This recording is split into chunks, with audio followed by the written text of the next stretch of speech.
Magandang araw po sa inyong lahat and welcome sa Usapang Tito Manny. Ayan na nga po, nang dahil sa hindi agad inaksyonan ng Senado ang impeachment trial ni Vice President Sara Duterte, kung ano-ano ng mga propaganda ang pinalalabas ng kampo ni Sara Duterte. In fact, siya mismo nagsalita. Napanood ko po itong video ni Sir Mike Abe. Panoorin po muna natin at pagkatapos ng video niya, magbibigay po ako ng sarili kong opinion. Let's watch this. Eto na po, nangyayari na. Kung yung mga gunita, dun sa isang topic ko, dito rin sa Mike Abe Opinions, na sinasabi ng isang Professor Romero, na pag tumagal ang trial, gagawin at gagawin ng maraming sektor, hindi lang ng kampo ng mga Duterte, ang mga propaganda tungkol dito sa impeachment para makahikayat sila ng taong bayan o ng kung sino mang grupo na hindi kailangan ng impeachment or maimpluwensyahan ang mamamayan sa mga paniniwala at paniwalain sa magitan ng social media at ng media mula sa kampo ng mga Duterte at iba pa na sila ay nagiging kawawa o sila po ay hinaharas, nagigipit sa isyong ito. Pakinggan po ninyo. At yung aking topic na yan sa isyong niya doon sa nakaraang video, related na dito sa sinasabi po ni Vice President Sara Duterte. Kasi nagsalita na ang Vice President. Pakinggan po niyo yung sinasabi. Ang kanya sa sinasabi rito. Iba na, di ba? Nagiging parang paawa na. Parang naghahanap na sila ng suporta. Parang ganon. Ito, yun o. Pagpaalisin nila ako dito or impeach nila ako, hindi kawalan sa akin. Ayan o. Ang posisyon na Vice President. In the first place, hindi ko naman gusto tumakbong presidente. Hindi ko gusto tumakbong Vice President. Impeached, then that is my end. Gumastos at magwaldas ng pera ng gobyerno para i-impeach ang Vice President. Pagtakpan ng pagtakpan ang kakulangan.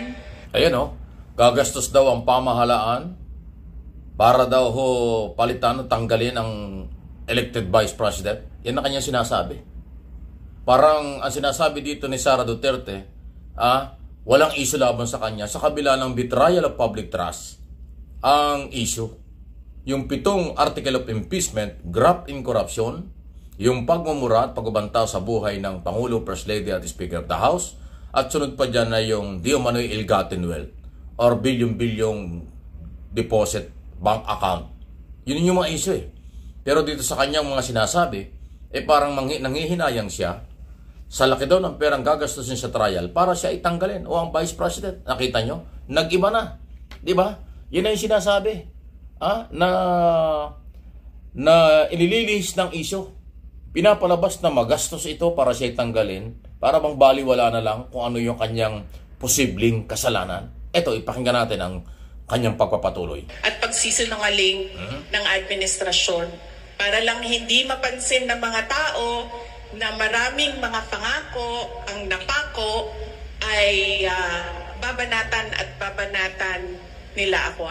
I really believe that we have reached the point of no return. They are really going after me.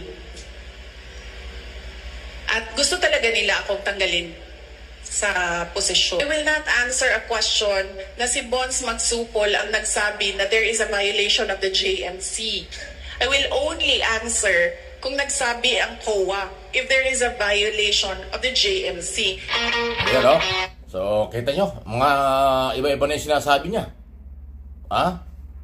Talaga daw gusto siya tanggalin, gusto siyang alisin as Vice President. Hindi man lang niya binanggit na yung mga posibleng kanyang violation. Kaya nga po mahalaga yung trial eh. Ayan, balik naman tayo sa issue ng katigasan ng loob nitong Senate President. Kung sinimula na po kasi kaagad ang impeachment trial, hindi na mapapag-usapan itong ganito na para bang ang gobyerno pa ang sinisisi, ang gobyerno pa ang nagsasayang ng pera para ma-impeach si Sara, para matanggal ang pinaniwalaang lumabag sa mga batas. At nawawala na ang tiwala ng taong bayan. Yun po yung issue eh. Pero habang tumatagal ito na nga yung sinasabi ko. Nakakagawa na po ng paraan ang kampo ng mga Duterte, mismong ang Vice President, na makakuha ng issue para sirain ang gobyerno. Ayan sinasabi. Kaya daw siya gustong matanggal Okay? Para kaya daw gusto magkaroon ng impeachment para mapagtakpan yung di umano'y maraming pangako na hindi naman sinabi kung ano yung pangako. Kung yung pangako sinasabi yung rice, hindi naman pangako yun eh. Pangarap lang eh. Di ba sabi ng Pangulong Marcos, pangarap natin bumaba ng 20 pesos ang bawat kilo ng rice. Pangarap yan yun. Hindi naman niya sinabing, ibababa ko ang presyo ng rice. Ibababa ko ang halaga ng 20 piso bawat kilo. Hindi ganon. Ang sinabi niya, pangako pa lang. Ay sinasabi nila ngayon, pangako na. Di ba? Ayan na yan. So, nakikita na natin po na lumilihis na yung takbo ng mga impormasyon. Gumagawa na po ng mga butas para siraan ng gobyerno at palabasing pagtakpan ng di umano'y kanilang paniniwalang may problema para daw sa impeachment. Yan ang masamang epekto na ng paninindigan ng Senate President na walang trial sa ngayon at sa halip ay sa next Congress na. Marami pong ganyan lalabas. Tandaan nyo, sinasabi ko. Kaya huwag nyo kong iwan. Magsama-sama po tayo dito sa aking mga channel. Marami pang mga propaganda or mga AI, video, picture na gagamitin ang kampo ng mga Duterte o pro-Duterte para sirain ang gobyerno, para masira ang kredibilidad ng gobyerno kung bakit kailangan ng trial. Samantalang ang gobyerno naman, Office of the President, ayaw ng trial. Pero ang Kongreso at ang mamamayan gustong ang trial. Dahil nga merong nakita silang graft in corruption at kawalan, nasirang tiwala ng pamahalaan o ng taong bayan sa pangalawang Pangulo ng bansa. Sa confidential fund, 612 million pesos sa Department of Education at sa Office of the Vice President. At yung hindi niya may paliwanag kung saan ginamit. Gumamit ng acknowledgement receipt. Ayan po yung mga issue eh. Pero may masamang epekto na po. Kung itong natitirang mga araw, itong March, April, May, hanggang June, kasi July 30 pa ang trial eh. Yan ho yung sasamantalahin. Excuse me po. Ng mga kampo ng mga Duterte.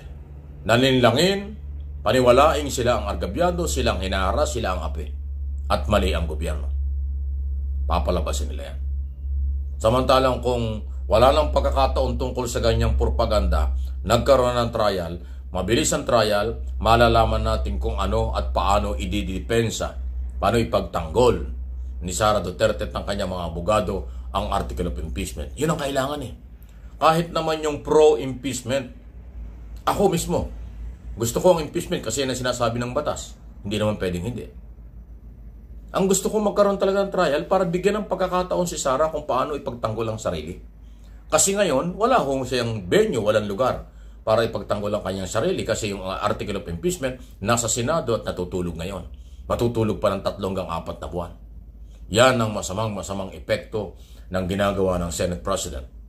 Binigyan niya ng chance, pagkakataon na baligtarin, gamitin propaganda, gamitin sila ay masama, minamasama, sila ang pinahirapan, hinaharas umano, at ang may kasalanan daw ay ang Marcos administration. Nakita mo na. Nakita na ninyo mga kaibigan ang masamang epekto ng kabagalan ng Senado at pwedeng samantalahin.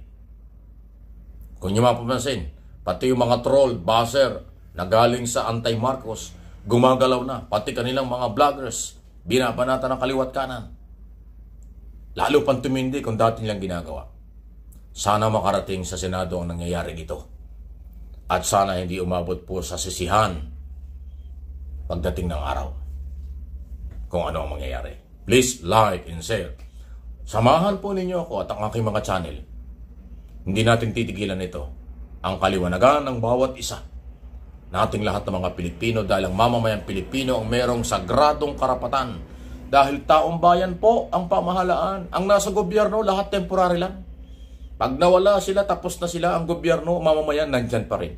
Tayo yun. So ayan, unahin ko muna ito.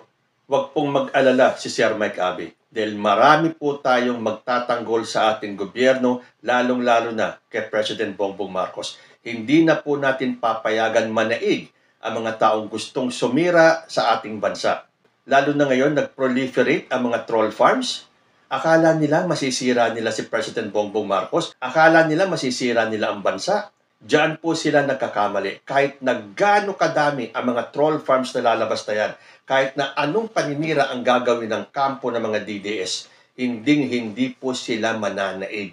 Hindi po papayagan yan ng majority ng peace-loving Filipinos. Tayo pa, kitang-kita natin ang ginagawa ng grupo nila. At ngayon sa impeachment na yan, lumalabas na sila pa ang hinaharas. Magbigay po ako ng ilang puntos, ilang opinion ko sa mga sinabi ni Sara Duterte. Pinalalabas niya na hindi kailangan ng impeachment. Kaya siya ay nagpapaawa ngayon. Paano hindi magkakaroon ng impeachment? Hindi nga niya masagot-sagot yung mga inaakusa sa kanya. Ilang beses siyang binigyan ng pagkakataon to clear her name. Diyan sa congressional hearings, sa NBI, pero she chose not to. Hindi siya sumisipot. Living up to her title na Bratinela ng taon. Pero hindi po uubra yan sa mga Pilipino. Kung ang akala niya, yung ginagawa niya sa Davao ay magagawa niya sa buong Pilipinas, diyan po sila nagkabali. Sabi niya, hindi daw kawalan sa kanya kung siya ay tanggalin sa pwesto. Dahil hindi naman niya ginustong magpresidente, hindi niya ginustong mag-vice president. Ganun naman pala eh. E di harapin mo na lang kagad yung mga inaakusa sa'yo. Subukan mong ipaliwanag kung saan mo dinala yung pera ng bayan. Sabagay, totoo naman yan eh. Ayaw ni Sara Duterte na tumakbong presidente. Kaya nga nung time na yon, kahit na anong pilit ng kampo ni former President Rodrigo Duterte na patakbuhin ng presidente si Sara, siya mismo ang umayaw. Hindi nga ba't umuwi siya ng Davao at nag-file siya ng COC bilang mayor? Talaga pong hindi niya gustong magpresidente dahil hindi po niya kaya. Makikita naman natin, di ba? Dito na nga lang sa pagka-busy presidente, napanood ba natin si Sara Duterte na sumali sa mga debate ng mga vice presidentiables? Hindi. Bakit kaya? Dahil takot siyang humarap at makipagdebate sa kapwa niya vice presidentiable? Makikita naman natin talaga eh. Mulat sa poll hanggang ngayon sa mga interviews niya kung paano siya magsalita, kung paano siya magpaliwanag. Yan ang maganda sa social media. Hindi na nila pwedeng i-edit. Well, yung finished product, pwede nilang i-edit to make it appear na okay siya magsalita. Pero ang dami naman pong kumakalat, hindi ba? Yun, hindi nila pwedeng i-edit. Kung paano siya pumalpak, kung paano niya ihihinto yung interview, pauulit niya, then nakalimutan niya kung ano yung sasabihin niya. Yan ang magpapatunay na hindi kaya ni Sara Duterte na magpresidente. So, totoo po yun. Hindi gusto ni Sara Duterte na maging presidente. Kaya noong pa lang sinasabi ko na, hindi magiging presidente si Sara Duterte dahil ayaw niya. Dahil ganun po ang tao eh. Alam natin sa ating kalooban, kung may isang bagay na kakayanin natin, na kahit na i-push tayo ng lahat ng tao sa paligid natin, kung alam natin na hindi natin kakayanin at baka mapahiya lang tayo. Dahil kung sakaling siya ay pumalpak bilang presidente, wala naman ibang sisisihin kundi siya. Paano niya haharapin yung mga world leaders? The way she speaks, kung paano siya makipag-communicate, mahaharap niya yung mga presidente na ibang bansa, yung mga royalties, yung mga international forums. Paano siya sasagot? So ngayon, siya pa ang magmamalaki. Hindi daw kawalan sa kanya. Well and good. Talagang hindi ka kawalan. Lalo na sa majority ng Pilipino. Hindi ka kawalan. Sabi niya, pag na-impeach siya, this is the end. And there is no turning back. And this is the point of no return. Totoo yan. The end for you. Hindi po sa taong bayan, hindi sa gobyerno, at lalong-lalo na hindi kay President Bongbong Marcos. Ang impeachment is the end for you. And there is no turning back. Ito na yung point of no return. Hindi ka na makakabalik, Sara Duterte. Dahil sa ginawa mong pambubudol at pagtataksil sa taong bayan. Majority ng mga Pilipino, wala nang tiwala sa iyo. So kahit na anong propaganda pa ang sabihin mo, matalino na po ang taong bayan. Sinabi mo pa, nagagastos ang gobyerno, magwawaldas ng pera. Alam nyo, isa po akong taxpayer. At kahit na gumastos ang gobyerno, okay po sa akin. Basta lumabas lang ang katotohanan. Kasi gusto lang naman natin humarap si Sara Duterte, ipaliwanag sa taong bayan. Saan niya dinala yung pera sa kaban ng bayan? So kahit na gumastos tayo, kahit na magwaldas tayo, and speaking of waldas, sino sa tingin nyo ang nagwaldas ng bilyon-bilyon pera nang walang accountability? Tapos the nerve na sasabihin niya, gagastos lang ang taong bayan sa walang kapararakan? Ibig sabihin, hindi importante ang impeachment. Importante po yan sa majority ng taong bayan. Lagi ko pong sinasabing majority. Kasi alam niyo naman ng mga DDS, huwag daw sasabihin na taong bayan. Para bang sila lang ang taong bayan. So, lagi ko pong sinasabing majority. Dahil kukunti na lang po ang DDS. So, kahit na ano pang gawin ninyong pagtatakip, magpakalat kayo ng mga propaganda, ng mga kasinungalingan, ng mga pagbabaliktad sa gobyerno, hindi na po uubra yan dahil matalino na po ang mga Pilipino. Sa panahon nito, alam na natin kung papaano ihiwalay ang katotohanan at ang kasinungalingan.